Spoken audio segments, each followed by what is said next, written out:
everyone. We are a new podcast called Gen Z with the T, also known as Class Consciousness. We created our podcast for youth and young adults to feel safe, heard, and valued when asking, what are we?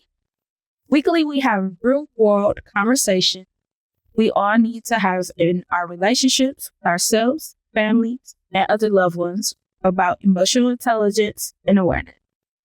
This is your girl, Anonymous, with a special guest for today. I'm Christopher E. Burton. Thank you for having me on the podcast today. No problem. So y'all haven't noticed, every week I do a topic about healing within the community, within ourselves, in the atmosphere, really, because I feel like energy is definitely a thing I'm big on. Other than that, but today our main topic is going to be going over nutrition and how that plays a part in how we feel within ourselves as well, in our bodies, and how to let go of energy in healthy ways. Well, it's crazy because when I think about like relationship wise, I always find myself meeting new people, networking, or doing a community event. I actually met Christopher at Upstart Kitchen. Yeah. Not that no more, but nonetheless, that's one of the reasons why I started my Green Thumb. I started my LLC called Anonymous Herbs and Garden. We used to do like meal preparation, I guess, anywhere from, 10 to like, this is your 40 sometimes. I don't know. What was your biggest caterer? Well, for my catering company, we had a contract with WCS Community Services. So we're cooking for 9 different facilities. We prepared over 1,500 meals a week. That kitchen was hot, okay? And all the meals that we did was locally in Milwaukee or Wisconsin. I did more of like the gardens. We got a few here in Wisconsin as well. And community gardens, I always feel like it tastes better. It's more fresher. I don't know how else to explain it. It's more love in it. Yeah, true. Like, I don't know. It'd be even sweeter to me sometimes. So, I don't know. Definitely check out your local farmer's market, y'all. Nonetheless, yeah, so I started doing meal prep through school, and it was a big green bus that I had. Well, it was in partnership. I was an intern with them. It was called the Market Good Food Bus, and we used to run around the town of the city and just pass out bags, or we used to have like goodie bags or meal prep bags based off of like pay what you can, which was really a good help through the community, and we got it funded through like grants. We're locally not currently doing it, but during that time I learned so much about gardening, about nutrition, about meal prep. It was fun. Yeah. And I'll let Christopher talk a little bit more about like how nutrition impacts our daily lives and our body. This is your girl. I think with me going to school to be a doctor, I think more doctors should look into nutrition. I think nutrition is the starting point that we should start at with everybody, because I think it's the foundation to health. God gave us food as medicine. Now we have turned food into pleasure, and there's so much processed food. We're getting away from real foods. So I think like when it comes to nutrition, I think we need to get back to eating actual real food. One of the things that really was a catalyst for me is in 2016, I actually died. This is your girl. And, this is your girl. Came back. I was in the hospital for 2 weeks, and I laid there. I was overweight. I was like 300 pounds. I was a really big dude. This is your girl. And they're like, this is not the life that I want. This is your girl. When I got out the hospital, I started studying nutrition from a different standpoint, because I always thought I was eating healthy. I was eating like my little, breakfast bars and all of these things that they call health food, but I wasn't losing any weight and I wasn't feeling any better. So I started doing my research, and Dr. Sebi, basically. So I came across him and a couple other guys. But the other guy that I came across was this guy named Arnold Eckeritz. And he wrote this book called The Mucusless Healing Diet, because I was looking at Sebi's lectures and I was like, there's not a lot of like information. He's like telling us about herbs and stuff, but he's not going into details of how it works. So this guy, Honor Eckerichs, he wrote this book in the early 1900s. And his dad was a missionary. So he was like traveling all over the world with him. And what ended up happening was he was one of those kids that was always sick. So like he had every disease. He was sick. He was, you know, those kids that's just always sick with everything. But what he started noticing when he was going to all these different indigenous tribes were they didn't have the diseases we had in the Western world. So what he started doing was keeping a food journal.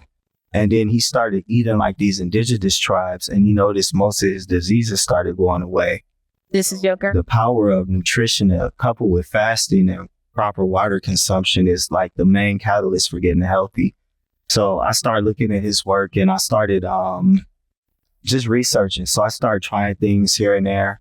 So the first month that I was on that diet, I dropped 20 pounds. And I was like, wow. So then I kept going, but like, this is Joker. I switched from, because I was mainly only eating meat, but then I switched more to plant-based. And at first I was like always hungry. So I'm just eating vegetables, eating. And I never felt like I would get full. Then about a month or two in, I hit a plateau where I could eat like once or twice and I wasn't. This is Joker. And like my body was properly nourished. So for the first time in my life, my body was actually properly nourished. My insomnia started going away. My sleeping patterns changed. My health, my energy, everything went up. And it was just like, wow, I've been missing out. And then I started looking a little bit deeper into it because, you know, I love my meat. And I started looking at our farming practices in a lot of the countries because we overconsume. A lot of these animals, even in free range and stuff, they're like trapped in buildings all day. So they're full of anxiety. They're full of depression and stress. And I start thinking about how does that affect our body? Because hormones don't go anywhere. So, and I started noticing the more meat I ate, the more depressed I became, the more tired I became, the more my insomnia flared up. But the more plants that I ate, the more my mind started to be sharper. My sleeping patterns were better. My eating patterns were better. My mind was just clocking. Like I started going from not reading to reading like 4 to 5 books a month. And that's when I realized like we should be mainly plant-based and only eat some meat. And I think the best time to eat meat is like during the colder months when we have to pack on extra padding because it's cold outside. But in the summertime, we should be eating more plant-based. Because with Chinese medicine, this is Joker. You're more susceptible to stroke and all of that stuff in the summertime. And meats are hot and heavy. They raise the temperature of the body. So because they raise the temperature of the body, in the summertime, it's not that good to eat a lot of meat. You want your fresh fruits and all of those things. And I think just starting to understand how seasonal eating plays a role as well as like the type of meats that we consume. Because you got like the Quran and the Bible where they give us guidelines on how to eat. And, you know, they say don't eat certain animals, not because they don't taste good, but because of what they do on the body. Because some of these animals, they are basically garbage disposals. This is Joker. Because they're garbage disposals. This is Joker. And the garbage that they're consuming and it's going into our body and making us sick. That's why foods like shrimp, lobster, crab, they cause gout. And we don't look at that because we're not thinking about it. But then we get those diseases and we're wondering how to get rid of it. So that's kind of a basic background of understanding how this stuff works. This is Joker. Period. No, I feel that it's on my own journey. Like a few tips I want to give to the people at home, like especially as being a lady. Like I know you said certain seasons better eat meat. It's also better to have like beef as a female in the beginning of a cycle. It helps with like regulating your flow. Another thing that's also really beneficial that I found is understanding like your blood type. Yeah. When it comes to like foods, everybody needs a certain amount based on their blood type, and it's different for everyone. That's why there's not one diet for everyone, you know? I agree. Yeah. And then another third tip that I want to give everyone as well. make sure your iron levels are standard or at least, healthy. A lot of times, like, people could feel like they have the codes or they might be anemic. It's because a lot of times their iron levels are super, super low. Yeah, I agree. Those iron levels, iron plays a bigger role in our health than we think. Mm-hmm. But there's a lot of ways to get iron into your body. I like plant-based iron. I think it gets absorbed into the body better. So like you have herbs like nettle tea. You have sarsaparilla. A lot of those herbs, they have like a lot of iron in it. And I know a lot of people eat spinach for that iron, but I got Jamaican family, so we do kalu. Kalaloo is Jamaican spinach, and it's a lot healthier than regular spinach because one of the downsides to spinach is it weakens the bones. So a lot of people don't know that. So yeah, iron is very important. So I think you dead on with that. You got to get your iron in your body. It's vital. Yeah. That doesn't remind me too. Like, definitely checking. Like, if you guys are feeling tired or like drowsy, check in your vitamin D levels too. Because a lot of people our nocturnal people. First off, Rick, y'all need vitamin D because I'm a nocturnal person, and I didn't know how it made me feel sluggish because I like vitamin D levels for the proper. Now, don't get me wrong. Don't overdo it now because you want a balance of everything. But definitely tap in is about that, like what your level of nutrition is based off of your blood type as well. Yeah, I kind of want to piggyback on that. The blood type thing. In Chinese medicine, we call it elemental type. Yeah. So your type is based on fire, water, wood, metal, or earth. And some people are mixed types. So depending on what your element type, determine what type of diseases you're susceptible to, what type of foods are better for you, and things like that. Like for instance, fire types, they don't do well in cold climates. So like cold climates are actually very rigorous on their body. So they would do well in somewhere like Arizona or Vegas, as opposed to a water type who can deal with cold better. So it's just like all of these different element types, they match with the blood type. Because I was looking at blood type eating as well. Yeah. And I was comparing it to Chinese medicine. It's the exact same thing. It's just a different culture way of explaining it. Exactly. So yeah, it's very important that you eat based on your blood type. There is no such thing as a blanket diet that works for everybody. Like the Dr. Sebi diet might work for some people and other people it don't work for. Really being African American, the Dr. Sebi diet was actually designed for African Americans, but a lot of people don't know that. And it's an African genotyping diet. And it's basically going back to the diets that we had before colonization, because we came from a indigenous place. So we ate fruits, berries, nuts, seeds, and stuff, and we were hunter-gatherers. So we had to hunt for the prey. So you weren't eating meat every day. You had to go catch it. So it's just like we survived off of roots, vegetables, berries, and fruit. And then we got into a commercial way of living, and now we overconsume. It's just like, people sit and eat 3 times a day, and it take your body roughly like 3 to 4 days to process out an ounce of meat. So, a proper serving of meat is about 2 ounces. Yeah. But, we get a big plate full of it. So, and then our stomachs start growing and our stomachs start getting bigger because we got too much meat. Yeah, we're not giving the body enough time to process it. So that's one of the reasons I intermittent fast. So I typically, I don't like to eat early in the morning. I'm not an early morning person, but I get up early. I get up about 5, 6 o'clock in the morning. But I'm probably not having my first meal till almost 11, 12 o'clock in the day. I'm just giving my metabolism, because when you're sleeping, and it's like when you go to bed, like you shouldn't be eating a couple hours before you go to bed, because when you're sleeping, your body's not supposed to be processing food. It's supposed to be healing and repairing itself. So it's like, I feel like your heaviest meal should be early in the day, because now you're burning those calories while you're working throughout the day. And then your meal should get lighter as you get closer to night, as you're giving your body a break. And that's why they call it breakfast, because we're breaking the fast in the morning.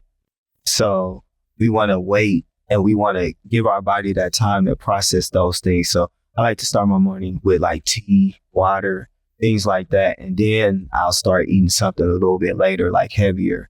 And then towards the end of the night, I'm just eating like vegetables and fruit, like low calorie foods. Because that's the best part about vegetables. They're extremely low in calories. So you can eat a whole bunch of them without getting your calories up. And this is for the people that got a calorie count, you know. If you just start taking it's basically more vegetables, you'll drop that calorie count way down and get off the processed foods. Like, we got to get back to the old school. Like, I was raised by my great grandma. So you know me, you know, I cook. I let her cook everything from scratch because I know what's going in it without all the preservatives and stuff. And we don't realize like the long-term effects of those preservatives and stuff on our body. So I think it's just kind of like getting back to food that's natural, that came from the earth, you know, that it's light when you eat it. Like, I don't feel lethargic after I eat a bunch of vegetables and fruit, but like, let me slam a rack of ribs or something. I'm sleeping, I got the itis, and you know, then we couple that with sugar and carbs. And it's just like, it's basically, you know, I think just knowing like the type of foods to eat. Like, a lot of people don't like that I say this, but I don't eat rice. And you know, having Jamaican family, like, it's basically rice and peas. Like, I love rice and peas. You know, I got African friends. I love my jollof rice and all that, but I only can eat it in small quantities because when I was like reversing my type 2 diabetes, which I've been off of insulin for about 8 years now, with no insulin, no metformin or anything. But when I started reversing my type 2 diabetes, I noticed that certain grains and fruits and foods were spiking my blood sugar significantly. So I wrote it down in a journal of the foods that was making my blood sugar spike. So I stopped eating a lot of that stuff and I noticed the weight came off. So for my rice lovers, I do have a solution for you though. There's a grain called millet, millet, millet. It's a grain. Looks like quinoa, don't taste like quinoa. It tastes just like white rice. It's cooked exactly the same way, but it also adds 15 grams of protein, and the nutrients in it actually help with your insulin levels and help rebalance and produce your insulin on a lower level, unlike rice where it will spike it up. As you know, that was the enemy to diabetics is carbs. So, yeah. Yeah, okay, so let's backtrack.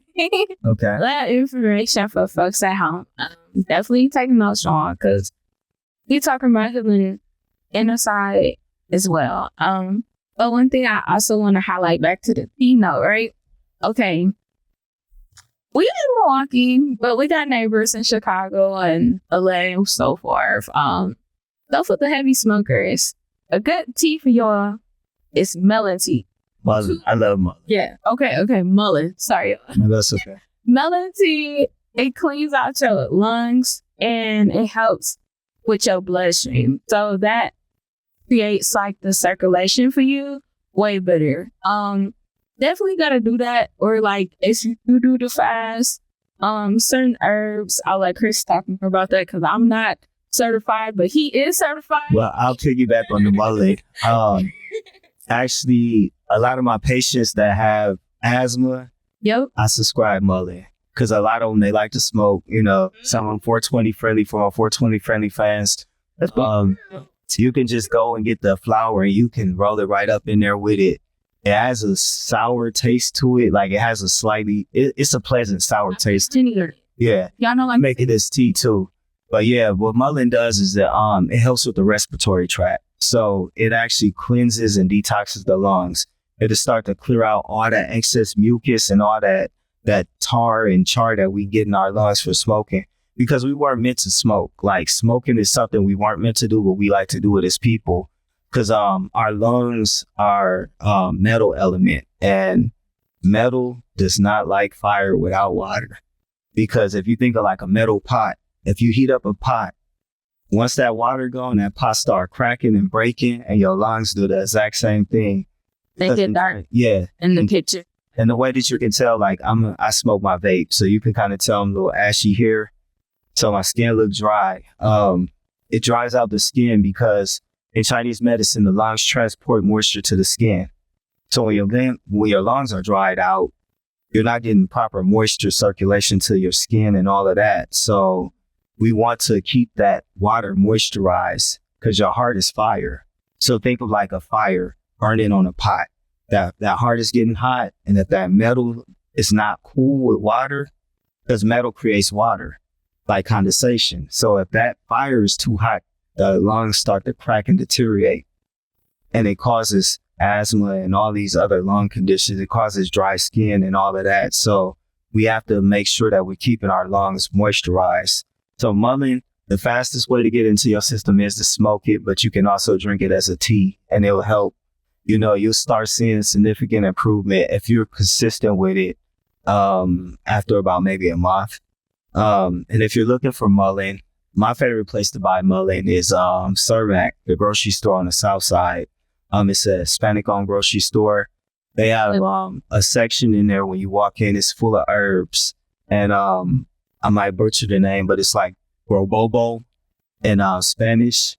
And then right up under it, because most of the stuff is written in Spanish, it says mullein on the pack. They're like these little white leaves with sticks and stuff in them. So you can use it for tea, you can smoke with it, or you can make tinctures by doing that, creating tinctures with an alcohol solution. If you want to know how to make tinctures, they got some nice tutorials on YouTube to teach you how to do it. So that's something that I like. I love mullein. So, yeah. Oh, yeah. Now you good. I definitely like mullein all the time. I'm a tea person. Like some people are coffee peoples. I'm a tea person. Me too. I love tea. But also to piggyback on what you said earlier, like I was pre-diabetic, so I had a very similar scare when it came to like my diet. Cause yes, I was carb heavy, and like I was I still am technically, but I was more like bigger into like weightlifting. And they always protein, you know? So I haven't been doing as much, or I'll just like go to like a snack or whatever, like to get my protein other places. But like I felt that sluggish after, like, especially after a long day of work or long workout. Like I would be so tired. Like, and then talking to my nutritionalist too, because I got all my blood tested, like, to figure out what blood type I was, to figure out my iron deficiency, to figure out my vitamin D levels and so forth. That's how I found out, because I was like, I'm tired and this is not normal. Like, and I couldn't pinpoint where it was coming from, but I knew my diet wasn't as healthy as it should have been as well. And then I also knew like I was cooped up in the house again. I'm formerly like a third shifter. So, and I feel like we needed to eat heavier. We needed to eat heavier. I felt that way doing like merchandising work or heavy lifting, moving, working out, whatever it may be. Like we was always taught, eat full meal, you know what I'm saying, before you training is. Yeah, but that full meal make you tired and sluggish. It made me tired. My superpower, my go-to is sea moss. I love the sea moss gel. At first I was skeptical like everybody else. I'm like, yeah, sea moss ain't gonna do nothing. Yeah. But then, I went to the store and I got some sea moss gel, and I took it before a workout, and I was so energized. Like I use it as pre-workout now because it got so many nutrients and minerals. Yeah. I think the reason that we have to take so many vitamins and stuff is because we're undernourished. Yeah. We don't have a diet of proper nutrition. And then like, in school, they gave us the food pyramid, but they're trying to put a blanket diet. And like you said about blood types, it's not the same for everybody. So one person might require more meat. Like I know a guy that he can't survive without meat. Like there's a trainer named Ido Portal. He does this these workouts called the movement workouts, where it's just all body weight. That's what I do. I use body weight. I don't lift weights. And Ido Portal won't work with vegans or vegetarians because he said they can't get through his workouts. Mm-hmm. But the thing is, with a lot of the veganism and vegetarianism that we have in the state and stuff, it's junk food. Like it's vegan junk food. It's not really healthy food. And because it has a label vegan on it, don't make it healthy automatically. And then like a lot of, like, I have a hard time going out to eat because everything that's vegetarian or vegan, but I eat meat, but so I can eat meat, but I prefer to eat vegetarian, plant-based. But a lot of the places, the only options we have is pasta, breads, carbs, and things like that. So if you diabetic or pre-diabetic, you really don't got any options. So now you're forced to just eat meat. You know what I mean? So it's just like, I think carbs aren't bad. I think we have to get quality carbs. Yeah. Like so much of our food has been genetically modified, and it affects the compound and the structure of the food. So it's not the same. I remember when I was little, my grandma, she sent me to the store to go buy some oranges because of bananas. And I came back with the oranges and bananas, and she peeled it. And she just looked at me and said, I feel so sorry for you. You'll never know what a real orange and banana tastes like. Because and it's just like, if you ever notice, like the foods are losing the flavor. They're not as flavorful. They like watered down. Yeah. But another part that plays into that is seasonal. Because certain foods grow in certain seasons. And because we have like capitalism and stuff, we're growing it all year round. But, eating foods in season is the best way to get the best quality food. Like December pomegranates are freshly ripe. That's why pomegranates like pop up by the plethora around December, Christmas time, because that's the season when they get ripe. So pomegranate is a winter fruit that grows in the winter time. And then like you got foods like mangoes and watermelons that they're really sweet and they're tasty, but they're only sweet in the summertime. You ever got some watermelon like in the wintertime, you'd be like, man, this watermelon bland. And that's why a lot of the foods taste bland the way that they do, because we're not eating them in a proper season. Because remember, back before we had all this commercialization, we would harvest our foods and then we would get mason jars and we would do canning and jarring to preserve the food. And we've kind of gotten away from that because we're just overproducing and over-consuming. So I think fasting as well, helps a lot with us not overeating, because because we're undernourished and our foods don't have as much of a nutrient content. This is why we have to take vitamins and stuff, because they didn't need vitamins back then because the food was so mineral rich. So, and that's kind of what Sebi was getting on with the minerals. He was talking about how we need minerals, we need trace minerals, because when you look at the nutrition facts on the back of a label, they only list vitamins. They don't list all the trace minerals because that list would be too long to put on the paper. So I think we need to look at trace minerals as well, because those things give us a lot of nutrients. It's like pink Himalayan sea salt. Sea salt has 84 trace minerals. Sea moss has 92. Yeah. So these foods are mineral rich, and you can feel the difference when you start taking them. Like my teacher told us to start the day, get you a glass of warm water, squeeze some lime juice and like a 4th teaspoon of sea salt and drink it, and it'll wake up your adrenal glands and then get your digestive system and everything going and getting ready for the day. And another thing too is understanding the difference between hunger and thirst. A lot of people can't distinguish the difference. So if you find yourself eating and you're constantly eating, consuming, eating, and you're not getting full, I guarantee you go drink a big glass of water, your stomach gonna feel full and bloated, and that's why you feel like that. So water preps the digestive system for our food. So you should be consuming water before you eat. That's why when you go to a restaurant, they give you water right away, because that water is preparing your digestive system for the food they're preparing. So you need to drink water at least 30 minutes before you eat. And that's going to help you not overconsume food when you finally start eating. Because if you haven't ate all day and then you sit down and you're not hydrated and you eat, you're going to overeat. Then you're going to feel bloated. Your stomach going to swell up. You're going to feel bloated.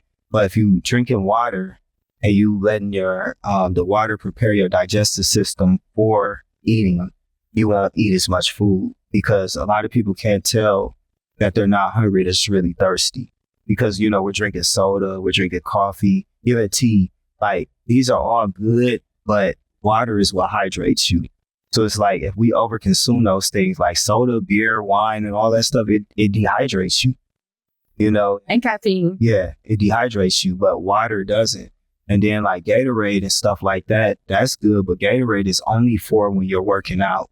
Some people just drink Gatorade to drink it because it hydrates, but it's made for an active lifestyle. So we consume a lot of these beverages with sugar and stuff, and it's actually taking away from our hydration and actually hydrating us. So we just got to really get our water consumption up, you know?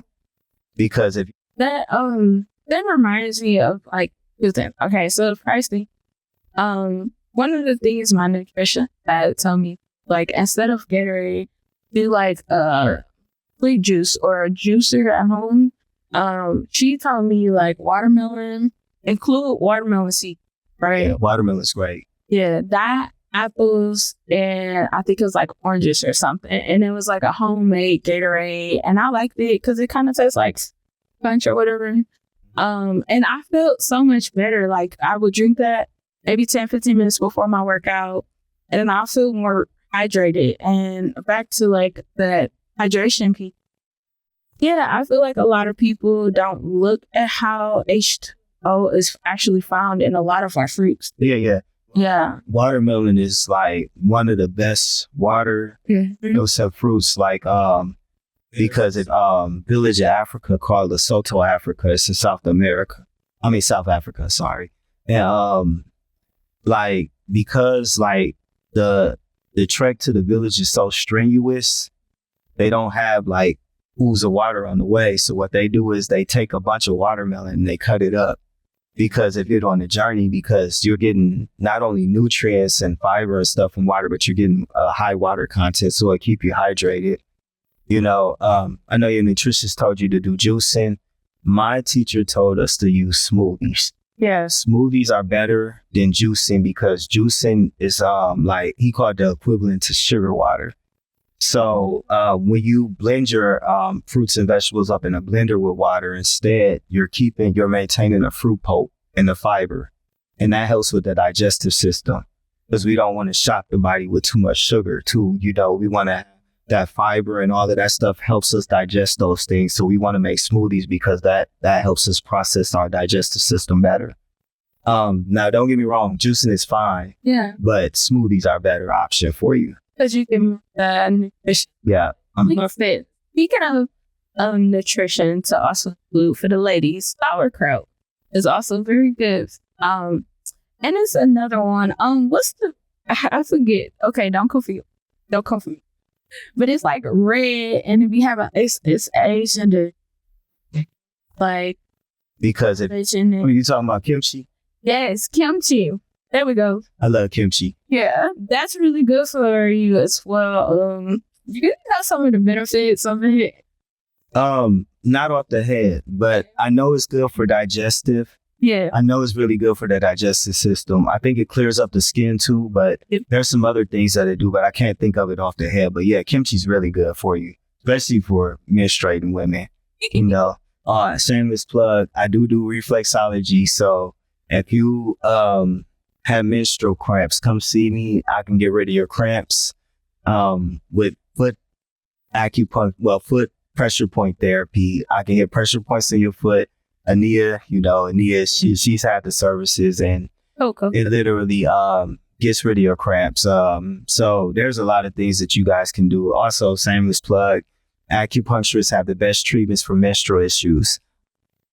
Because if speaking on that note, that is a good segue to talking about how like nutrition plays in our body, and also we talk about what things we should like incorporate more of, but also let's talk about some healthy ways to like release because a lot of tension that is stored in our body as well. Like so for me, I did yoga. Well, I'm still doing yoga. I go about like I'm not flexible, also don't go there.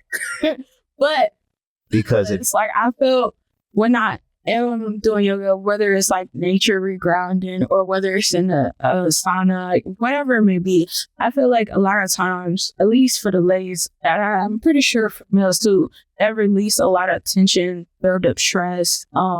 In certain parts of the body, like if you stretch out, it actually like scientific proven that you release stress in certain points, and you might get emotional Chris know a little bit more about the anatomy. Oh yeah. A lot of us store trauma in our hips. Yeah. A lot of people don't know that a lot of your trauma is stored in your hips. So a lot of those yoga poses like hip openers and stuff, they help you release trauma. Yep. One of the things that, because it taught me while I was like getting my certifications and stuff when I was learning, it taught me how to breathe and sync with my body. So like, yoga really teaches you how to be in sync and how to feel your body fully. And that's one of the reasons I like it. Also, you get some of the deepest stretches ever, like, and then like, I like to be outside in the summertime doing yoga, bare grass, feet on the ground, receiving and exchanging energy with the earth, you know? And, I think yoga is so important because it teaches you not only to make your physical vessel strong, but it also teaches you to make your mind and your spirit strong. Because it's like, once you start to learn how to sync your body, because if you're breathing, movement becomes effortless. So like, I was really struggling with yoga, like trying to do poses and stuff. Once you learn how to breathe right, you'll be okay. I know. It has more to do with breathing than anything. Like, it really taught me how to breathe. It's just like, you know, for instance, like in American culture, we stamina, so we tough, so we breathe here in our chest. But breathing in your belly is what we want to do. Because if you ever look like at an infant, like when a baby sleep, their chest isn't rising and falling, their belly is, because they breathe deeper. So like, I'll show you real quick. So like, this is an exercise that we do. So you breathe through your nose and you breathe out through your mouth. But what you want to do is visualize that you have a balloon in your stomach. So we're going to breathe in through our nose and feel that balloon in. You see how the belly expands here? Now breathe in your chest. Because if you got 2 pockets of air, now exhale through the mouth. Because if your body just completely relaxed, it took the breathing out. So that came from a breathing called parabolic breathing. It's called 4-4 breathing. I used to train basketball players. So parabolic breathing actually helps a player get their rhythm back. So like when a player was like having an off shooting game or something, I tell them when they get to the free throw line, do parabolic breathing. So what you do is you breathe in through the nose for a count of 4. 1, 2, 3, 4. Then you hold it for a count of 4. 1, 2, 3, 4. Then you exhale for a count of 4. 1, 2, 3, 4. And I would tell them to do like 2 or 3 cycles of that, and then they shooting back on, right? Because it resets the nervous system. Because if like breath work is healing, diet is healing, exercise is healing. We're mind, body, and soul. So you got to fuel all 3. You fuel your soul with breath work. You know, you fuel your spirit with mindfulness and meditation, because it fuel your body with diet. So it's just like learning to conquer all 3 and put them in sync is what we're going for optimal health. Like, I'm 41 years old. I feel like I'm 19 in my body.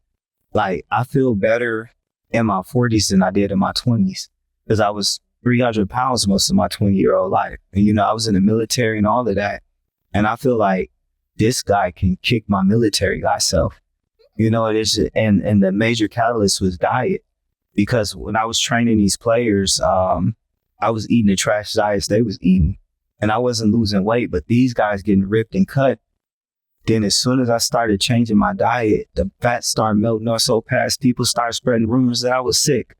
You know, and it's just like, we can be healthy, we can feel good, especially as men. Like a lot of men are struggling with ED, erectile dysfunction, and libido issues, and they have to take Viagra, Cialis, and things like that to get it up. Or now the honey. It called me over there. You know. No, but you know, the honey packs are popular. Yeah, it is. And they need, yeah, I know, right? Just try to happen. Yeah.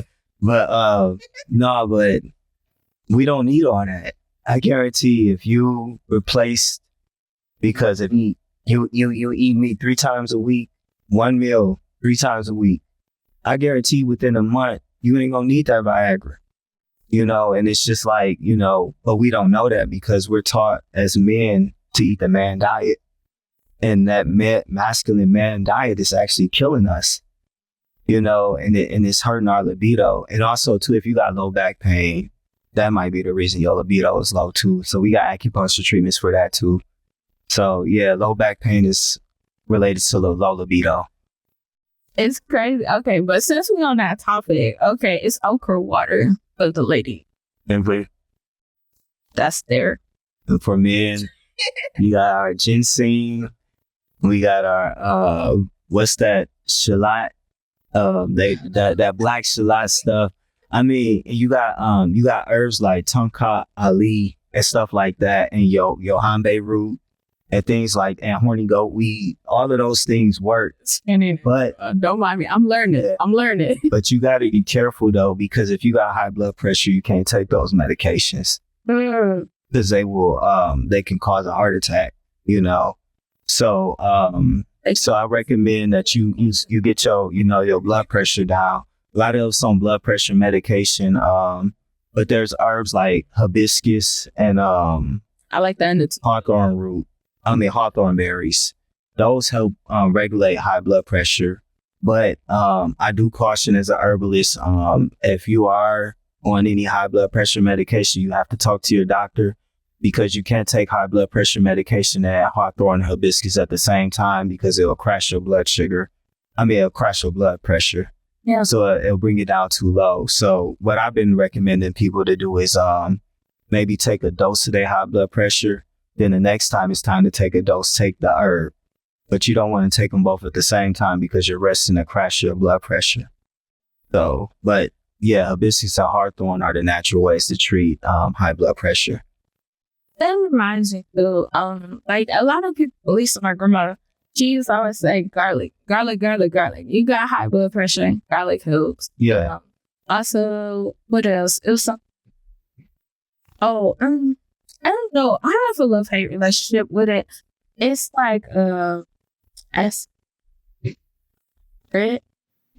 because if no. I know. It later, I'll put in the comment. I know pink Himalayan sea salt is better for you than table salt because it has nutrients. It can actually help with your blood pressure if you eat it at small doses. But it's not the same as table salt. It's a different type of salt. It's a salt that actually just comes from the sea. Yeah. Table salt is processed with a lot of chemicals and stuff like that. Then they artificially add iodine to it.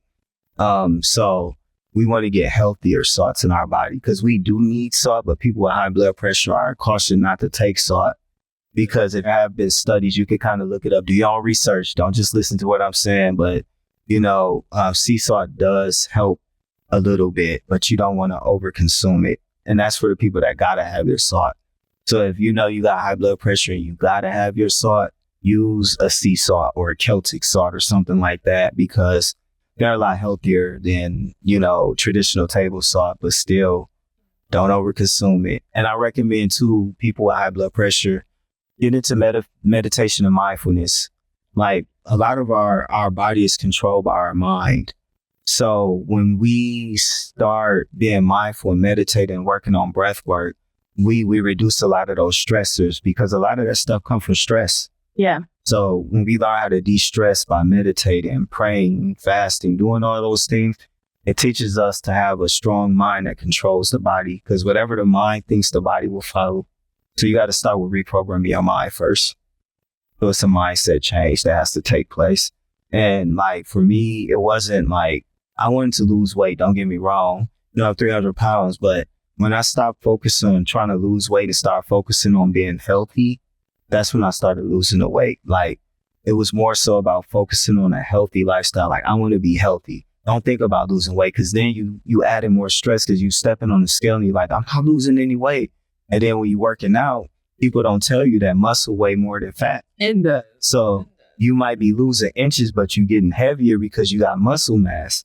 So people will gain weight and they'll get discouraged, but don't get discouraged, because that muscle is going to replace that fat eventually. So, don't look at the scale. Look at how your clothes fit.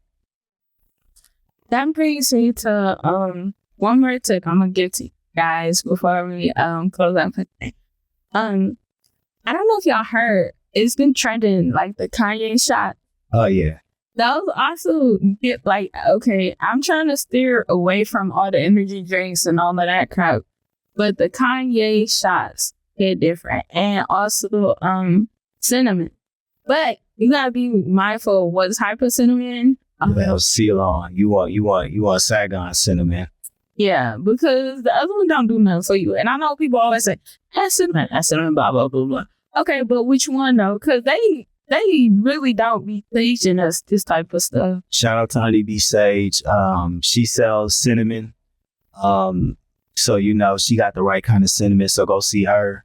You guaranteed to get the right kind. You can grind it up yourself. Cinnamon also actually helps with blood sugar. Yes. So I know for my diabetics, y'all probably wondering what I use to treat my blood sugar when it's high. So here are my go-tos. Red Korean ginseng, Nopalis.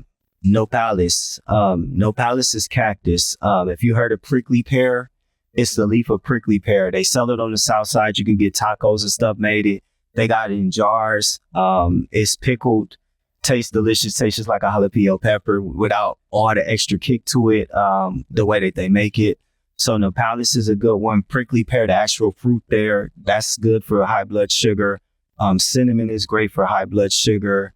And I use a little fennel and ginger. So like my go-to tea is I'll do a cinnamon, ginger, and fennel tea. And I would drink that. And it would help bring my blood sugar down almost every time. So that's one of my go-tos. Cinnamon is very good for high blood sugar. So if you want some herbs and stuff that'll help you like reduce your blood sugar. And if you go on my Instagram, Christopher E. Burton, you'll see a video that I made where I brought a blood sugar down from 568 to 72. So, 568 is death. I was supposed to be in a coma, but I was able to bring it down from 568 to 72. And if you follow my methods and follow my tips, I can help you reduce your blood sugar in a healthy way without insulin or metformin. Well, nonetheless, I want to say thank you for Christopher. Thank you for having me. For our podcast here with Class Consciousness. We're going to drop some information so y'all can follow us. And just, yes. Because if carry y'all, make sure what we put in our body, even if you got to start with one thing. Because if something that will help you feel better. This is your girl, Namis, at the Drop the Mic Media, and we're out.